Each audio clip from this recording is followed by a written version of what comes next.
Assalamualaikum warahmatullahi wabarakatuh. Perkenalkan, saya Putri Maharani dari kelas 232A Program Studi Manajemen. Di sini saya akan membahas materi tentang wawasan Nusantara sebagai tugas pengganti mid semester dari Bapak Mulawar Manmunsyir SE SSI MKom sebagai dosen pengampu pada mata kuliah kewarganegaraan di STIE Makassar Maju.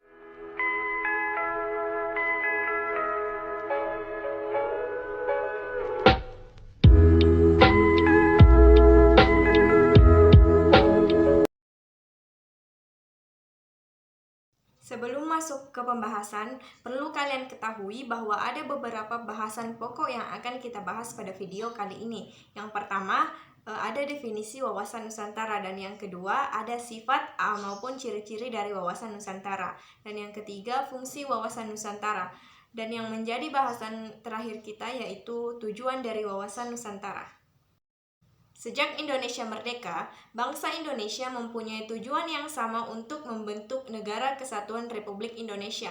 Hal ini diawali dengan adanya Sumpah Pemuda pada tanggal 28 Oktober 1928. Wawasan Nusantara adalah cara pandang bangsa Indonesia terhadap lingkungan sekitarnya. Kata wawasan berasal dari kata wawas dalam bahasa Jawa yang berarti melihat atau memandang. Sedangkan Nusantara adalah sebuah kata majemuk yang diambil dari bahasa Jawa kuno yakni Nusa yang berarti pulau dan antara artinya lain. Jadi, wawasan Nusantara adalah cara pandang bangsa Indonesia terhadap rakyat, bangsa, dan wilayah Negara Kesatuan Republik Indonesia dengan mengutamakan persatuan dan kesatuan bangsa serta kesatuan wilayah dalam menyelenggarakan kehidupan bermasyarakat, berbangsa, dan bernegara untuk tujuan nasional. Berikut adalah beberapa ciri-ciri dari wawasan Nusantara. Yang pertama ada integralistik. Ini berarti pentingnya persatuan dan kesatuan bangsa serta kesatuan wilayah dalam mencapai tujuan nasional. Wawasan Nusantara juga menghargai keragaman suku, agama, budaya, dan adat istiadat yang ada di Indonesia sebagai kekayaan bangsa. Dan yang kedua, bersifat dinamis. Wawasan Nusantara mampu menyesuaikan diri dengan perkembangan zaman dan juga lingkungan. Tidak bersifat statistis atau kaku, tetapi fleksibel dan responsif terhadap perubahan yang terjadi di dalam maupun di luar negeri. Yang ketiga, bersifat realistis. Wawasan Nusantara tidak mengabaikan atau menolak fakta-fakta yang ada di lapangan, tetapi justru mengakui dan memanfaatkannya sebagai dasar untuk merumuskan kebijakan-kebijakan nasional. Dan yang terakhir, bersifat universal. Sesuai dengan nilai-nilai kemanusiaan dan keadilan, wawasan Nusantara tidak bersifat sempit atau egois, tetapi luas dan inklusif. Dengan ciri-ciri ini, wawasan Nusantara memperkuat kesatuan dan identitas bangsa Indonesia di tengah keberagaman yang ada.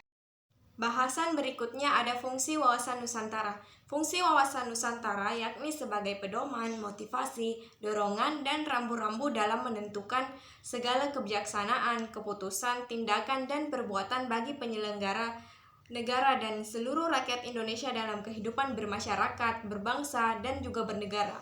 Fungsi ini bertujuan untuk memelihara keberagaman dan kesatuan bangsa dan negara di Indonesia. Berikutnya ada tujuan wawasan Nusantara.